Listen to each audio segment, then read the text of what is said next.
Welcome back friends. तो आज हम डिस्कस करेंगे जीके क्वेश्चन जो लास्ट टाइम एफडब्ल्यूए पेपर में पूछे गए थे, एक्सप्लेनेशन के साथ, डिटेल एक्सप्लेनेशन के साथ डिस्कस किया जाएगा। बहुत ही इंपॉर्टेंट रहने वाला है आज का सेशन।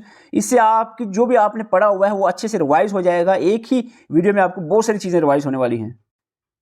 वीडियो में आगे बढ़ने से पहले आपको बता दें, आज से हम एक नया ग्रुप स्टार्ट कर रहे हैं। आप सबको पहले ही मैंने परसों ही बता दिया था कि जो भी एस्पिरेंट पहले ज्वाइन नहीं कर पाए, जो हमने 25 नवंबर से चलाई थी तैयारी आपकी प्रिपरेशन 5 महीने की, अगर आप उसमें रह गए थे, आपने हमारा ग्रुप ज्वाइन नहीं किया, तो आपको बता दें आज से हम एक नया ग्रुप स्टार्ट कर रहे हैं। 10 दिसंबर से ये चलेगा, 27 अप्रैल तक चलेगा। ये पूरा 5 महीने का ग्रुप रहने वाला है। इसमें आपको डिटेल से एक एक चीज़ पढ़ाई जाएगी, एक एक सब्जेक्ट इंडिविजुअल तरीके से पढ़ाया जाएगा। जनरल अवेयरनेस, अकाउंटेंसी, फिर दो करके भी पढ़ाया जाएगा। फिर इस तरह से आपका फर्स्ट रिवीजन के साथ एडिशन रहेगा। कोई कमी रह जाती है हम रिवीजन के टाइम ऐड करेंगे, फिर दो सब्जेक्ट करके फिर फाइनल रिवीजन होगा। बिल्कुल डिटेल से सारी चीज़ें कवर करवाई जाएंगी।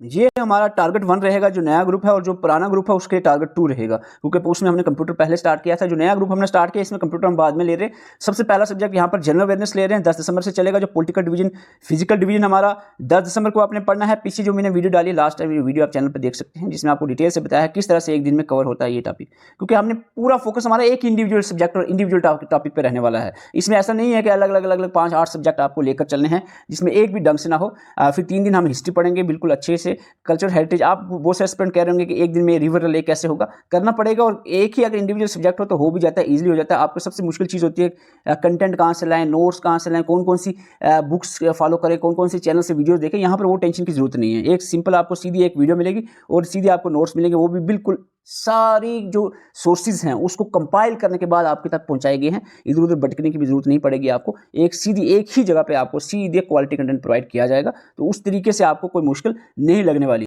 तो अगर आप ज्वाइन करना चाह रहे हैं, एक लास्ट मौका है, स्क्रीनशॉट लेकर मैसेज कर दें। मैसेज में FAA लिखेंगे, आपको ग्रुप में ज्वाइन करवाया जाएगा। तो चलते हैं आज की क्लास की तरफ। क्वेश्चन नंबर 1 कुछ इस तरीके से पूछा गया, और हर एक एग्जाम में नेशनल पार्क से क्वेश्चन बनता है, आपको बता दूं मैं पहले ही बता दूं। हमने वैसे जो इन्वायरमेंट के नोट्स बनाए उसमें अच्छे से आपको इंपॉर्टेंट 100 नेशनल पार्क्स बताइए हैं। 100 कुछ है, लगभग 104 हैं। तो जो इंपॉर्टेंट है वो आपको कवर करनी है, सारी नहीं पढ़नी है। इंपॉर्टेंट में आपको कुछ मैं अभी बताऊंगा। काजीरंगा नेशनल पार्क, आप सबको पता है काजीरंगा कहाँ पर है, असम में है। जिम कॉर्बेट सबसे पहली नेशनल पार्क है, उत्तराखंड में है। ये रणथंभौर जो नेशनल पार्क है राजस्थान से, याद रखना RR। और गिर गुजरात, जी याद रखना, ऐसे गुजरात, ठीक है। तो ये तो आपको पता चल गया, क्योंकि ये बहुत इजी पूछी गई थी। कुछ देखो, अब ये वीडियो आपके लिए फायदेमंद रहे इसलिए हमने कुछ चीज़ें साथ साथ में याद करवाने की कोशिश की है। ज़्यादा नहीं, आप अभी के लिए 20 नेशनल पार्क जल्दी से याद कर लो, 20। और उम्मीद है इसमें से कुछ आपको आती भी होंगी। जिम कॉर्बेट नेशनल पार्क और Valley of Flower National Park Uttarakhand में है, ये याद कर लो। जिम कॉर्बेट और वैली ऑफ फ्लावर। इसके बाद गिर और Black Buck National Park Gujarat में। मैं स्टेट वाइज नहीं पढ़ा रहा हूँ अभी, वो आपको नोट्स में मिल जाएगा अलग वीडियो से ग्रुप में। ये मैं आपको जस्ट 20 याद करवा रहा हूँ, मोस्ट इंपॉर्टेंट वाली। रणथंभौर क्लियाडोर सरिस्का नेशनल पार्क राजस्थान में है। ये कुछ स्टेट्स की इंपॉर्टेंट, मोस्ट इंपॉर्टेंट वाली बता रहा हूँ। काजीरंगा नेशनल पार्क असम याद रखना है। हेमिस नेशनल पार्क जो है लद्दाख में है, सबसे बड़ी, इंडिया की सबसे बड़ी 4000 स्क्वायर किलोमीटर में फैली हुई है Hemis national park. Sundarban national park west Bengal में है। Great Himalayan national park Himachal Pradesh. Banner garden biological park जो है बेंगलोर में है। मुदुमलाई नेशनल पार्क तमिलनाडु में है। कुंद्रीमुख नेशनल पार्क कर्नाटका में है। पेरियार केरला में है। एराविकुलम, ये दोनों याद रखना। पेरियार एराविकुलम जो है ये केरला की नेशनल पार्क है। मध्य प्रदेश में सबसे ज़्यादा नेशनल पार्क हैं। कुछ इंपॉर्टेंट में कान्हा, पेंच, बांधवगढ़, ये 3 इंपॉर्टेंट वाली याद रखना है। इसके अलावा कंचनजुंगा नेशनल पार्क, पहाड़ी आपको पता है, कंचनजुंगा इंडिया की ऊंची पहाड़ी 20 सिक्किम में है, तो ये नेशनल पार्क भी आपने याद रखनी है। ये वीडियो का डबल फायदा ये है, एक तो आपको पता चलेगा पिछले साल फाइनेंस कॉन्टेस्टेंट के प्रीवियस जो पेपर हुआ इसमें कौन से क्वेश्चन पूछे गए। दूसरा, इसके साथ साथ आपको जो एक्सप्लेनेशन हम बता रहे हैं उससे आपकी चीज़ें रिवाइज हो रही हैं, और ये ध्यान से पढ़ना है, ऐसा नहीं है आप स्किप करते चलो। क्वेश्चन नंबर 2 आपका लेक्स और स्टेट पे है। लेक है हुसैन सागर, पुलिकट लेक आ गया, डल लेक आ गया, लोकतक लेक आ गया। देखो डल लेक सबको पता है जम्मू कश्मीर में है।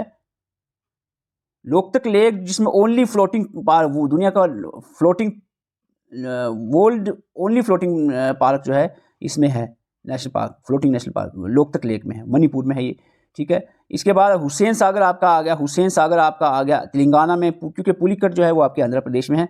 आपका यहाँ पर आंसर बन जाता है। आपको बता दें लेक्स जो है आपको लगभग हमने 20-25 लेक्स यहाँ पर मेंशन की है, अपडेट किया आप सारी चीज़ों को, जो अब जो है हम अपडेट कर रहे हैं। बहुत सारे एस्पिरेंट सोच रहे होंगे हमने पढ़ा हुआ है आपकी जीके, सारी चीज़ें हम बिल्कुल एक एक इंडिविजुअल पॉइंट को अपडेट कर रहे हैं, बढ़ा रहे हैं चीज़ों को। जैसे लेक्स की बात करें, पहले हमने 12 लेक बताई थी, अब हम 28 लेक्स यहाँ पर रख रहे हैं। चिल्का लेक, चिल्का उड़ीसा में है, थोड़ा सा जल्दी से नजर लगाते हैं। ब्रैकिश वाटर लेक है, सलाइन लेक है, नमकीन है। Largest wintering ground for migratory birds के लिए भी मानी जाती है चिल्का लेक। और सबसे पहली अगर कोई वेटलैंड बनी है इंडिया की रामसर साइट के अंदर, तो वो आपकी चिल्का लेक है। Wular lake largest fresh water lake है इंडिया की, सबको पता है, जम्मू कश्मीर में है। टेक्टोनिक एक्टिविटीज से बनी है, झेलम रिवर इसमें गिरता है। तुलबुल प्रोजेक्ट के बारे में भी आपने सुना होगा। वैम्बन लेक, अभी रिसेंटली क्वेश्चन पूछा गया जेकेएसएसबी के द्वारा, लॉन्गेस्ट लेक 2033 स्क्वायर किलोमीटर लंबी है लेक। लोकतक लेक की बात करें, मणिपुर में अभी क्वेश्चन में पूछा गया था। Keibul Lamjao only national floating national park दुनिया की, ये लोकतक लेक में ही है, ये आपने याद रखना है। इसके बाद हम बात करें, सांबर लेक राजस्थान में है, India largest in water salt water lake है। पुलिकट अभी क्वेश्चन में था, पुलिकट और कोलरा दोनों याद रखना है, आंध्र प्रदेश में है। गोविंद बल्ला पंत सागर जो है लार्जेस्ट आर्टिफिशियल लेक है, रिहान डैम रिजर्वायर डैम इस पे ही है। लूनर लेक मटरियाट इंपैक्ट की वजह से बनी है। पुष्कर लेक राजस्थान अजमेर में है। सस्ता मुकुटा पे क्वेश्चन बनता है, क्वीन लेक कहा जाता है इसको, केरला लार्जेस्ट, केरला की सबसे बड़ी फ्रेश वाटर लेक है ये। पेरियार भी केरला के अंदर है, अस्तमुद्दी लेक भी केरला के अंदर है। इसके अलावा हमने नई ऐड की है, सब आपको ग्रुप में मिल जाएगा। कुछ चीज़ें हम यहाँ पर वाइज कर रहे हैं क्योंकि ज़्यादा लंबी वीडियो हो जाएगी, पूरी कहानी नहीं करनी है, ऐसे बोर हो जाते हैं स्पेंड कुछ चीज़ें, लेकिन बहुत ज़्यादा इंपॉर्टेंट आपके लिए रहेगा, फायदेमंद, अगर आप जो एक्सप्लेनेशन को ध्यान से सुनते हो, चीज़ों को रिवाइज करने की कोशिश करते हो। डैम और स्टेट, देखो रिवर लेक डैम स्टेट, ये सारे सिलेबस में लिखा हो, और इस तरह के statement wise column wise question पूछे जा रहे हैं आपका, ऐसे एक डायरेक्ट क्वेश्चन नहीं पूछा जा रहा है। इसका मतलब है उस चीज़ पे आपको नॉलेज होनी चाहिए। सरदार सरोवर डैम, भवानी सागर डैम, कोयना डैम, तहरी उत्तराखंड में है, कोयना महाराष्ट्र में है, तो इस तरह से आप निकाल सकते हो इसको। सरदार सरोवर तमिलनाडु में है, तो उसके मतलब भवानी सागर गुजरात में ही होगा। तो अगर 2-3 आपको आता है, एक आध नहीं भी आता है, तो आंसर आपका सिंपली निकल आएगा। आपको बता दें हमने हर एक पॉइंट में ऐड किया है, इसमें भी ऐड किया है हाइड्रो इलेक्ट्रिक प्रोजेक्ट इंडिया में। बाखरा नगल की बात करें, 2 चीज़ें याद रखनी है। बाखरा नगल आपको सतलुज रिवर पे है, हिमाचल प्रदेश पंजाब में। इसके जो इंपॉर्टेंट पॉइंट्स लार्जेस्ट बिगेस्ट, वो भी हमने नोट्स में डाला है, अभी यहाँ पर मेंशन नहीं किया हमने। तहरी डैम भागीरथी रिवर पे है, उत्तराखंड में सबसे ऊंचा डैम है। हीराकुद महानदी पे है, उड़ीसा में। नगरजुना सागर, ये क्वेश्चन पूछा गया था, कृष्णा रिवर पे है, तेलंगाना और आंध्र प्रदेश में पड़ता है। सरदार सरोवर नर्मदा रिवर पे है, गुजरात में पड़ेगा। कोयना डैम अभी क्वेश्चन में था, कोयना रिवर महाराष्ट्र में। बलीमिला सिरू पे है उड़ीसा में, स्लीरू पे है उड़ीसा में। इकुदी पे क्वेश्चन पूछा गया था। इदुकी आर्क डैम जो है पेरियार रिवर पे है, ये क्वेश्चन रिसेंटली पूछा गया था जेकेएसएसबी के द्वारा, केरला में ये पड़ता है। सबनसिरी रिवर पे है, अरुणाचल प्रदेश असम बॉर्डर पे ये पड़ता है। दिबंग रिवर पे है, अरुणाचल प्रदेश। कोटेश्वर डैम जो है वो भागीरथी रिवर पे है, उत्तराखंड। इसके बाद और ज़्यादा इंपॉर्टेंट है, ज़्यादा इसी में याद नहीं करवाऊँ, कुछ चीज़ें ये जो इंपॉर्टेंट वाले आप अभी याद रख लो। देखो क्रोनोलॉजी पे भी क्वेश्चन बनता है, क्रोनोलॉजी तो आपको डेफिनेटली आनी चाहिए, और क्रोनोलॉजी में जो भी इवेंट्स हैं उसकी डिटेल भी आपको आनी चाहिए। जलियांवाला बाग 1919 में हुआ, दांडी मार्च 1930 में हुई है, लखनऊ पैक्ट 1916 में हुआ, क्विट इंडिया मूवमेंट 1942 में हुई। ये सीक्वेंस आपको पता है, क्रोनोलॉजी इसकी कैसे बनेगी, पहले कौन सा हुआ है, सबसे पहले हुआ यहाँ पर लखनऊ पैक्ट, उसके बाद जो है जलियांवाला, उसके बाद दांडी मार्च, उसके बाद क्विट इंडिया मूवमेंट आ गया। ठीक है, तो ये आप इजीली निकाल सकते हो, CABD आंसर बी रहेगा। ओके, आपको मैं देखो, आपको ये सर ये बोलने से क्या फ़ायदा हो जाएगा, इवेंट समझाओ नहीं, ये समझाया हुआ सारा, आपके लेक्चर मिलेंगे, नोट्स मिलेंगे, बस एक बार आप इसको मैं रीड करूँगा। ये माइंड का खेल है, आपको बता दूँ। माइंड एक ऐसी चीज़ है ना, आप एक बार उसका नाम लोगे ना, वो सारी आपकी चीज़ें आपकी आंखों के आगे दिमाग में वापस से रिवाइज हो जाती है। मैं कह रहा हूँ ना, 1905 में पार्टीशन ऑफ बंगाल हो गया, आपको याद आ जाएगा लॉर्ड कर्जन, पार्टीशन बंगाल किसने करवाई, क्या हुआ क्या नहीं हुआ। इसके बाद स्वदेशी मूवमेंट आपको मैं बोलूँगा तो आपको याद आएगा, पार्टीशन बंगाल के खिलाफ बाइकाट मूवमेंट स्टार्ट की गई, सबसे पहली स्वदेशी मूवमेंट 1905-6 में स्टार्ट की गई। मुस्लिम लीग की फॉर्मेशन हो जाती है, आपको याद आ जाएगा किसने बनाई थी, खुद माइंड में रिवाइज होती रहती है चीज़ें। साथ में कांग्रेस टूट जाती है, कांग्रेस स्प्लिट होती है, आपको याद आ जाएगा मॉडरेट और एक्सट्रीमिस्ट 2 पार्ट बनते हैं, मॉडरेट के कौन से लीडर थे, एक्सट्रीमिस्ट के कौन से थे, ये हालांकि पूरा आपको पढ़ना है, लेकिन ऐसे माइंड में रिवाइज हो जाती हैं चीज़ें। मॉरल इंटर रिफॉर्म में बोलूँगा, सेपरेट इलेक्टोरेट फॉर मुस्लिम आपको याद आएगा। 1911 में cancellation of Bengal, partition of Bengal जो हुई थी 1905 में, वो 11 में कैंसिल हो जाती है। इसके बाद जो है 11 के कुछ इंपॉर्टेंट इवेंट्स आपको याद आ जाएंगे।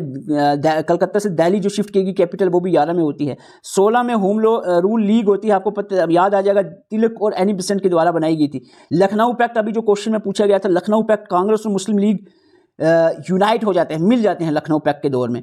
चंपारण सत्याग्रह आपको पूछा जाए, क्वेश्चन पूछा जाए, सबसे पहला सत्याग्रह गांधी जी के द्वारा 1915 में गांधी जी आते हैं इंडिया में साउथ अफ्रीका से। तो सबसे बड़ा पहला सत्याग्रह जो था वो चंपारण सत्याग्रह था, आप सबको पता ही होगा। अहमदाबाद मिल स्ट्राइक होती है, उसके बाद खेड़े सत्याग्रह होता है, मोंटेगो कैंप्स फॉर रिफॉर्म आता है, लॉट एक्ट, स्किप नहीं करना है, माइंड में घूम रहा है सारी चीजें जो आपने पढ़ी होंगी कभी। जलियांवाला बाग की पूरी कहानी आपके आगे आ रही होगी, क्या क्या हुआ था, डॉक्टर किचलू, सत्यपाल, वो सारे आपको याद आ रहे होंगे, क्या 13 अप्रैल को क्या हुआ था 1919 में।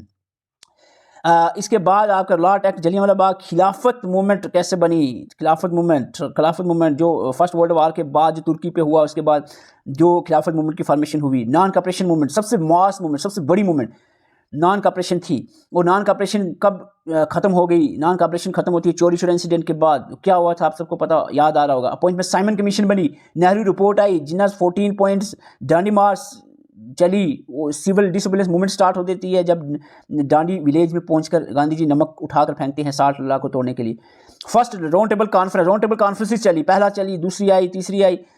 इसी के बीच में गांधी अर्बन पैक्ट हो जाता है। आज कम्युनल अवार्ड की अनाउंसमेंट होने के बाद आपको पता है थोड़ी कंट्रोवर्सी हो जाती है गांधी जी और डॉक्टर बी आर अम्बेडकर के बीच में। तो फ्री एक पैक्ट होता है, पूना पैक्ट। तो इसमें जो है पूना पैक्ट में वो जो डिप्रेस क्लासेस वाला मुद्दा था वो उठाया गया।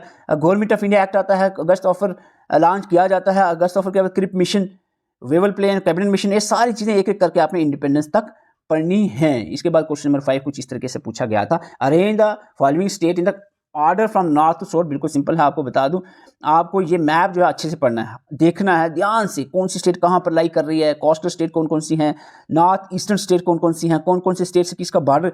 मैंने आपको ग्रुप नोट्स में डाला हुआ है, प्रिंट जब आप निकालोगे तो आपके पास आ ही जाएगा। वैसे भी मैप आपके पास होना चाहिए पड़ा हुआ। ये पॉलिटिकल मैप है, इसको आपने अच्छे से देखना है, कौन सी स्टेट किधर पड़ रही है, कौन सी स्टेट। अभी क्वेश्चन पूछा गया कौन सी स्टेट जिसके चारों तरफ इंडियन स्टेट जुड़ी हुई है, कोई फॉरेन कंट्री नहीं है, कोई कोस्टल नहीं है, तो ये आपको बीच वाली स्टेट पूछी जा रही होगी। तो इस तरीके के क्वेश्चन पूछे जाते हैं, इसको अच्छे से आपने देखना है। क्वेश्चन नंबर 6, और ये ऐसा क्वेश्चन है, इसमें हर बार एग्जाम में क्वेश्चन पूछा जाता है क्रॉप्स पे, क्रॉप सीजन पे है। Rabi crops found between October and November, rabi crops required a lot of water, rabi crops need warm weather for growth. और आपको बताना है कौन सी स्टेटमेंट करेक्ट है। आपको सबसे पहले पता होना चाहिए कि जो क्रॉप सीजन से मैन 2 होते हैं, 3 होते हैं, लेकिन मैन 2 हैं, खरीफ और राबी। खरीफ जो होती है समर क्रॉप्स होती है, राबी विंटर क्रॉप्स होती हैं, ठीक है। विंटर क्रॉप है तो इसका मतलब है कि इसमें ना ही वाटर ज़्यादा लगेगा और ना ही इसमें गर्म वेदर की ज़रूरत पड़ेगी। तो आंसर इसका सिंपली आपका निकल आएगा ओनली ए करेक्ट। इसको आप ध्यान से देख लो, बहुत ही ज़्यादा ये इंपॉर्टेंट रहने वाला है। 1 मिनट आप रिवाइज कर लो इसको, क्रॉपिंग सीजन को। खरीफ, राबी और ज़ैद क्रॉप्स होती हैं। खरीफ क्रॉप को समर क्रॉप या मॉनसून क्रॉप कहते हैं, बारिश पानी ज़्यादा लगेगा, मॉनसून क्रॉप है, यहाँ पर गर्मी में उगेंगी।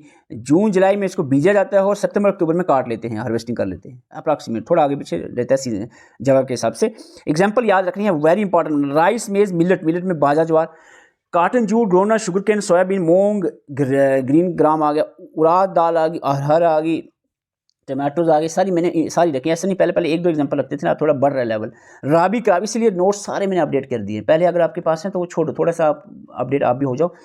राबी क्रॉप जो है विंटर क्रॉप्स होती हैं, विंटर क्रॉप हैं, तो इसमें पानी भी कम, टेम्परेचर भी कम। अक्टूबर नवंबर क्वेश्चन में था, लगभग अक्टूबर से दिसंबर के बीच में ही ये साउंड किया जाता है। हार्वेस्ट इसको अप्रैल जून में किया जाता है।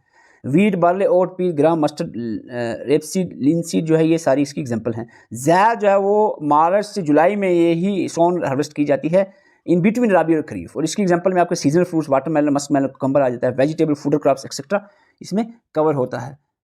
स्टैटिक जीके का क्वेश्चन बीच में आ गया, इस तरह के क्वेश्चन भी पूछते हैं, इसलिए प्रीवियस नॉलेज होना भी जरूरी है आपका। अगर आपने पूरा A to Z सिलेबस पढ़ा है, कभी कभार कुछ स्टैटिक मिसलिनियस टॉपिक पूछे जाते हैं जो आपको नॉलेज में नहीं होते। Who is primarily known as grand old man of India? Grand old man of India दादा भाई नौरोजी को कहा जाता है, सबको पता होना चाहिए। इसके अलावा मैं आपको बता दूं, जल्दी से नजर लगाएंगे, ज्यादा नहीं टाइम लेंगे आपका। महात्मा गांधी को फादर ऑफ नेशन, बापू या महात्मा कहा जाता है। खान अब्दुल गफ्फार खान को फ्रंटियर गांधी या बादशाह खान कहा जाता है। दादा भाई नौरोजी को grand old man of India. Valmiki को आदि कवि कहा जाता है। लाल बहादुर शास्त्री को man of peace, this is important. Salim Ali को बर्ड मैन ऑफ इंडिया कहा जाता है। सुभाष चंद्र बोस को नेताजी या पेट्रियाट ऑफ पेट्रियाट्स कहा जाता है। सरदार वल्लभ भाई पटेल को स्ट्रांग मैन या iron man of India, this is also important. Iron man of India Sardar Vallabh Bhai Patel को कहा जाता है। सरोजिनी नायडू को nightingale of India, this is also important. Nightingale of India Sarojini Naidu को कहा जाता है। मिल्खा सिंह फ्लाइंग फ्लाइंग सिख, बाल गंगाधर तिलक को लोकमान्य, लाल लाजपत राय को पंजाब केसरी, CF एंड्रयू को दीनबंधु, चित्तरंजन दास को देशबंधु कहा जाता है। इसके अलावा आपको बता दें समुद्रगुप्ता, नेपोलियन ऑफ इंडिया किसको कहा जाता है? समुद्रगुप्ता का नाम है रखा गया। तोताई हिंद या parrots of India Aamir Khusro को कहा जाता है, पोइट थे। इंदिरा गांधी को आयरन लेडी ऑफ इंडिया और स्वामी विवेकानंद को साइक्लोनिक मोंक ऑफ इंडिया कहा जाता है। पंडित मदन मोहन मालवीय को महामाना कहा जाता है। APJ अब्दुल कलाम को मिसाइल मैन ऑफ इंडिया कहा जाता है। राजा राम मोहन राय को फादर ऑफ मॉडर्न इंडिया और फादर ऑफ इंडियन रेसिलेंस भी कहा जाता है। विक्रम साराभाई को father of Indian space programme और Homi J Bhabha, recently question पूछा गया था, father of nuclear programme Homi J Bhabha को कहा जाता है। कुछ क्वेश्चन अब थोड़ा मैं सोच रहा हूँ कि एक्सप्लेनेशन ज़्यादा हो रही है, कुछ क्वेश्चन मैं जल्दी से बोलता हूँ क्योंकि हम डेमोग्राफी को पूरा डिस्कस करेंगे तो लंबा हो जाएगा। Population growth rate means, population growth rate simple क्या था आप जल्दी से बताएं? डिफरेंस बिटवीन बर्थ रेट और डेथ रेट ही तो पॉपुलेशन ग्रोथ रेट हो गया। जल्दी से आप आंसर कर दें कि कौन सी जगह पे कलहोई ग्लेशियर कहाँ पर है, कौन सी टूरिस्ट प्लेस पे है? कलहोई ग्लेशियर जो है ये है आपका पहलगाम में, पहलगाम में। इसके बाद Kolahoi glacier also known as goddess of light, goddess of light भी कहा जाता है। It is located near Aru valley in Pahalgam, याद रखना है, गॉडेस ऑफ लाइट कहा जाता है। अरू वैली पहलगाम अनंतनाग डिस्ट्रिक्ट में है और it is one of the most important glacier of Kashmir and a source of leader river. Leader river का ओरिजिन आपको रिवर्स में आपको बताया है, लीडर रिवर कलहोई ग्लेशियर से ओरिजिन होता है। 10वां क्वेश्चन पूछा गया था यहाँ इस तरीके से, फाउंडर ऑफ डोगरा डायनेस्टी सबको पता, देखो इतना सिंपल क्वेश्चन है, फाउंडर ऑफ डोगरा डायनेस्टी किसको नहीं पता? गुलाब सिंह है, तो आंसर मिल गया, बस कहानी खत्म। क्यों? क्योंकि ए का फोर एक ही ऑप्शन में, इतनी आपकी अक्ल होनी चाहिए, ठीक है, कि आप टेंशन में पड़ जाओ यार दारुल आलम किसको कहा गया, मियाँ दीदू के बारे में क्या है, TT लाहौर के। जब आपको एक ही से आंसर मिल गया तो कहानी खत्म, B का 1 ही होगा, ठीक है। दारुल अमान महाराजा रणजीत सिंह के दौर में ही उस जगह को दारुल अमान कहा गया था। TT ऑफ लाहौर जो है ये इसका ऑप्शन गलत दिया हुआ क्वेश्चन में, आपको बता दूं गुजरात के रिलेटेड नहीं है। मियाँ दीदू रिबिलियन ग्रुप था, हेड था, तो मैं यहाँ पर बता दूं founder of Dogra dynasty Gulab Singh. Darul Aman during Maharaja Ranjit Singh rule Jammu was called as Darul Aman. Abode of peace, ये दारुल अमान, आलम लिखा है, अमान होता है एक्चुअली। मियाँ दीदू सबको पता है, जहांगीर ने इसको गवर्नर, राजौरी का गवर्नर बनाया था मियाँ दीदू को। पॉपुलर रिबल लीडर थे। आप इसको बाद TT ऑफ लाहौर के बाद ही तो TT ऑफ अमृतसर होती है, जब ये Anglo Sikh war, it is sign after the Anglo Sikh war, जहाँ पर क्या होता है कि सिख जो है डिफीट होती है सिख्स की इनके अंग्रेजों के आगे, और इनको Sikhs had to give territory to the British and pay the large fine. तो फाइन नहीं पे करने की वजह से कश्मीर जो है को जो अंग्रेज थे वो गुलाब सिंह को 75 लाख में बेचते हैं, इसी को ट्रीटी ऑफ अमृतसर भी कहा जाता है। Question number 11, which hill is the Vaishno Devi mandir located, Katra अपना त्रिकुटा हिल पे लोकेटेड है। ये बेसिक से क्वेश्चन है, पहले ज़माने में एक से क्वेश्चन पूछे जाते थे। फर्स्ट लेजिस्लेचर जो है प्रिंसली स्टेट का जम्मू कश्मीर का, उसको कहा जाता था क्या? इसको प्रजा सभा कहा जाता था। प्रजा सभा जो है 1934 में एस्टैब्लिश होता है महाराजा हरि सिंह के दौर में। First legislative assembly princely state Jammu Kashmir माना जाता है। क्वेश्चन नंबर 13 जो है, ये क्वेश्चन भी थोड़ा सा कंफ्यूजिंग था कि झेलम रिवर की ट्रिब्यूटरी कौन सी नहीं है। वेरीनाग से झेलम ओरिजिन होता है, ठीक है। सिंध नाला जो है लेजिस्लेचर जो बनी थी यूटी, वो बनी थी कौन सी? लद्दाख यूटी। और जम्मू कश्मीर विद लेजिस्लेचर बनी थी। ये सेक्शंस इसकी डिटेल से हम पढ़ेंगे और ये भी आपको डिटेल से पढ़ाया गया है। और इसका आपको जो फोक डांसेस हैं जम्मू कश्मीर के, उस पर डिटेल से हमने नोट्स में डाला है, अपडेट चीज़ें। कुद डांस जो है perform in the honour of लोक देवता, करेक्ट है ये। It is practice festival of Eid and Ramzan, ये गलत है, आंसर इसका सीधा ओनली 1 रहेगा। Which of the place is known as gateway of Jammu Kashmir जो है, देखो जम्मू कश्मीर कश्मीर वैली का गेटवे लेह लद्दाख तो होगा ही नहीं ना, तो सीधा जम्मू ही is the gateway of Kashmir valley. Which pass connect the passes को 100% आपको डिटेल से पढ़ना है और अच्छे से आपको मैं नोट्स में दिया है, लेकिन आपने अच्छे से चीज़ों को याद भी रखना है। पूछे जाते हैं जो ट्रांसपोर्ट मीन्स ऑफ ट्रांसपोर्ट में पूरा जो टॉपिक दिया है उसको अच्छे से आपने पढ़ना है। जो जम्मू कश्मीर को लद्दाख से कनेक्ट करने वाला पास है वो है आपका जुजीला पास। यहाँ पर जुजीला टनल भी बन रहा है, सबसे बड़ा टनल बनेगा ये। विच इज़ ऑफिशियल लैंग्वेज है जम्मू कश्मीर, तो ये थोड़ा सा मेरे ख्याल से क्वेश्चन, हालांकि इसका यहाँ पर उर्दू रहेगा, लेकिन अभी जो है 5 लैंग्वेजेस जो हो गई हैं, हिंदी, कश्मीरी, उर्दू, इंग्लिश और डोगरी, 5 लैंग्वेजेस ऑफिशियल हो चुकी हैं 2020 के बाद। तो 2 क्वेश्चन यहाँ पे गलती क्वेश्चन में दिखी है। और बहुत सारे स्टूडेंट मुझे दिमाग मेरा खाते हैं यार करंट अफेयर। और भाई साहब पहले 120 नंबर में से 118 नंबर की तैयारी तो कर लो, फिर 2 नंबर का आपको बाद में करवा देंगे ना। कौन सा भागने लगे कहीं बताओ मुझे बताओ। करंट अफेयर जीके में ही आएगा ना, कि इकोनॉमिक्स में या अकाउंटेंसी में करंट अफेयर पूछा जाएगा। जीके में करंट अफेयर आएगा, और जीके में आप देख सकते प्रीवियस ईयर कोई भी एग्जाम उठा लो, जो जिसमें सिलेबस वाइज सब्जेक्ट वाइज चीज़ें दी गई हैं, तो उसमें सीधा 1 2 3 नंबर से ज़्यादा नहीं आता है। ये क्वेश्चन ये भी करंट नहीं है, ये आपका स्टैटिक जीके है, एंशिएंट हिस्ट्री से पूछा गया है। अजंता केव टैग्ड यूनेस्को वर्ल्ड हेरिटेज 1983 में दिया था, करंटली ये थोड़ा सा इसमें अपडेट दिया है। इसका आंसर डी रहेगा, तीनों स्टेटमेंट करेक्ट है। और एक क्वेश्चन ये है यहाँ पर, मैं ये नहीं छेड़ रहा हूँ क्योंकि ये करंट पुराना करंट है। तो देखो G20 तब मशहूर था उस दौर में जब पेपर हुआ FAA का। ICC वर्ल्ड कप 2023 की चर्चा चल रही थी, चंद्रयान की बात चल रही थी, कोप 28 हुआ था, अब इसको 29 30 वाली बात करेंगे हम अब, ठीक है। तो ये सारी चीज़ें अपडेट होंगी, हम सारी चीज़ें अपडेट, वर्ल्ड कप उसके बाद हुआ, T20 हुआ, ये सारी चीज़ें, वुमेन वर्ल्ड कप, ये सारी चीज़ें आपको करंट अफेयर में करवाई जाएंगी। 1 महीना पहले एग्जाम के आपको बिल्कुल करंट अफेयर का पिछले 1 साल के करंट अफेयर मिल जाएंगे, जो आपको 4-5 दिन लगा के पढ़ देना लास्ट में, ठीक है। तो ऐसा नहीं है कि आपको ये रोज रोज के करंट अफेयर पढ़ो 2 नंबर के लिए, 118 नंबर के लिए आप कम पढ़ो और 2 नंबर के लिए ज़्यादा पढ़ो, थोड़ा सा लॉजिक लगाओ। Thank you for watching. अगर एक बार फिर से बता रहा हूँ, अगर आप नए ग्रुप में ज्वाइन करना चाहें, नंबर सामने है, स्क्रीनशॉट लेकर मैसेज कर सकते हैं। आज से हमारा नया ग्रुप चल रहा है, अगर आप फिर 5 दिन और लेट करोगे तो फिर कवर अप करना आपके लिए भी हमारे लिए भी मुश्किल हो जाएगा। जल्दी से ग्रुप में ज्वाइन हो जाएं। और जो जनरल अवेयरनेस का टॉपिक हमारे आज से चल रहे हैं, उसको आपको पहले बता रहा हूँ, आपने जनरल अवेयरनेस ग्रुप में जो वीडियो डालेंगे, जैसे 2 वीडियो डाल रहे हैं हम इसका आज का, पॉलिटिकल फिजिकल डिवीजन की 2 वीडियो, पॉलिटिकल के अलग, फिजिकल के अलग 2 वीडियो देखनी है, उसके नोट्स पढ़ने हैं, उसके MCQs प्रोवाइड की जाएंगे PDF के फॉर्म में, वो करना है, फिर एप्लीकेशन में जाके उसके MCQs सेक्शन वाइज प्रैक्टिस करना है, टॉपिक वाइज MCQ। तो ये सारी चीज़ें आपने एक ही दिन में करनी है और नोट्स इतना मुश्किल नहीं है। सबसे पहला काम प्रिंट निकालना है नोट्स का, जो मैन नोट्स है। तो एक्सप्लेनेशन के जो नोट्स आते हैं ये आप ऐसे ही रीड कर सकते हो, लेकिन जो मैन नोट्स होंगे जनरल अवेयरनेस के, उसका प्रिंट आपको निकालना ही निकालना है। तो अगर आप ज्वाइन करना चाहें, नंबर आपके सामने, स्क्रीनशॉट लेकर मैसेज कर सकते हैं। Thank you for watching.